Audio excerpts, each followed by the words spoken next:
Uy, mga kabarangay, tigil na ang pag-aaksaya ng pera, simulan na natin ang pag-iipon. May mga mabilisang tips ako para makaipon agad. Una, bantayan natin ang paggastos, parang nakakabagot pero importante ito.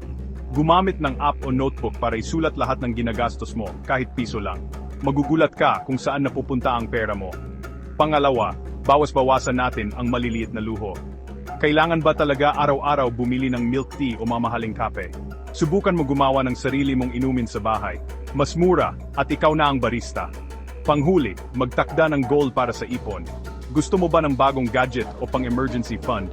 Kapag may malinaw kang goal, mas ganado kang mag-ipon. Magsimula sa maliit, kahit 50 pesos lang kada linggo, tapos tignan mo kung paano ito lalaki. Tandaan, hindi mahalaga kung magkano ang kinikita mo, ang importante ay kung magkano ang naipon mo.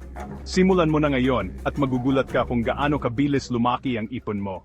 Happy saving!